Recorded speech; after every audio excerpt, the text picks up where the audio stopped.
ended up working at a factory that I didn't like, wasn't making a lot of money.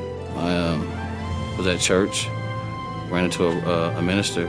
He asked me, where did I work at? And I said, I don't work nowhere. I just got out of the penitentiary. I was a factory worker at Ford Motor Company. So I thought about it and I thought about it.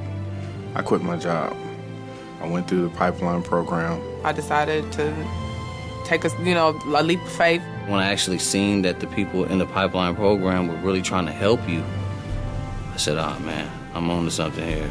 Well, I've been able to change my life. A couple of years ago, I lost my apartment. I wasn't able to drive my car. I couldn't afford insurance on the job I was, and I've fixed all of that. My wife, she's more confident in me. I mean, my kids are more confident in me. When they tell their friends or when they go to school and say, my daddy's an iron worker, or my daddy helped build the arena, I can see the glow in their face. They think it's wonderful. My daughter thinks I'm Superwoman. In 2007, when the new KFC Yum Center was starting to take shape, it was part of a plan to revitalize downtown Louisville. But it was also part of another plan, one to revitalize Louisville's skilled labor force.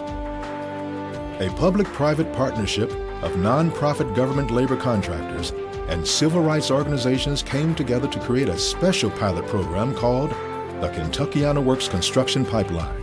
For whatever reason, whenever there were construction projects built in this community, primarily they were built by literally all-white workforces because traditionally they went outside of the community and sometimes outside of the state to bring the workforce here.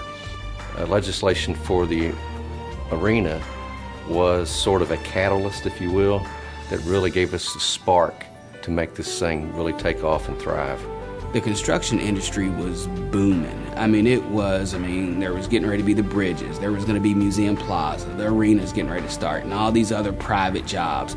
And so I think in Louisville, we were really, truly worrying about where was the workforce going to come from. We wanted to take that opportunity, utilizing the arena project as a way to help to create a workforce so that in the future it couldn't be said any longer that we can't find any qualified minority contractors, or we couldn't find qualified minority construction workers, and similarly we couldn't find any more women construction workers or construction firms. After many early discussions among community and civic leaders, provisions were added to the arena legislation that set a goal of employing 20% minorities and 5% women. It also set forth goals that 75% of the jobs would be reserved for Kentucky and Indiana residents, and 60% of the jobs would be reserved for residents of Metro Louisville. With its goals set, the partnership needed one more thing to make the pipeline a go: funding. So members of the partnership then approached Louisville Arena Authority Chairman and former Kentucky Secretary of Commerce, Jim Host. I felt that there had to be a way that the state could participate, and we found a way through Kentuckiana Works, and the fact that there was money for the workplace for these kinds of programs, although it had never been utilized before. We got the money from Governor Fletcher's administration, and we continue to get funding from Governor Beshear's administration. So that's a great triumph just in itself, that we've had a Republican and a Democratic governor both think that this is important enough to fund. A regional workforce development agency, Kentuckiana Works, not only administered the financing, but also brokered the relationships between all the organizations involved. The Louisville Urban League, because of its many decades of experience in workforce development, was selected to facilitate and lead the collaboration among the pipeline's many partners. There was a process. There was the recruitment, there was the enrollment, there was the selection, there was the training, there was the other support service that went along with that. And I would say the Urban League was kind of the glue that held everything together, because it went through our Center for Workforce Development that's run by Juanita Sands. And her staff was able to help with the recruitment, although the lead organization for recruitment was Justice Resource Center. It's amazing how we were able to go out and recruit minorities and women, and we would go to different areas of the city, which we are still doing. What we do is give the prospective applicant instruction in subjects that the building trades industry on a national level has determined gives them a greater probability to be successful when they pursue the apprenticeship opportunities in the 15 different skilled trades areas. An advantage an individual has going through a pipeline like this is they've already got some understanding of construction and what's expected, and helps develop an interest for a respective trade.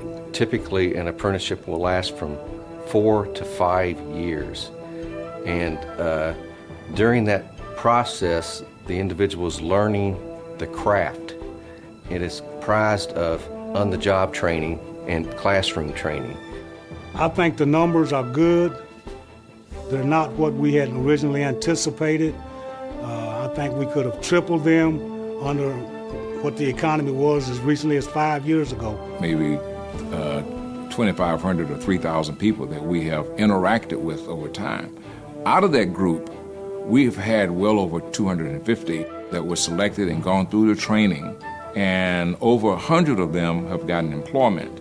I don't know of any other industry locally that's placed as many people in job positions as this program has over the last 2.5 years. To date, we've had 35 people work on the arena from the pipeline, which is stellar. This project had goals that were set that nobody thought we could meet. We set goals of 60% of the local workforce, meaning Louisville SMSA, that's Louisville and all the counties that touch on Louisville.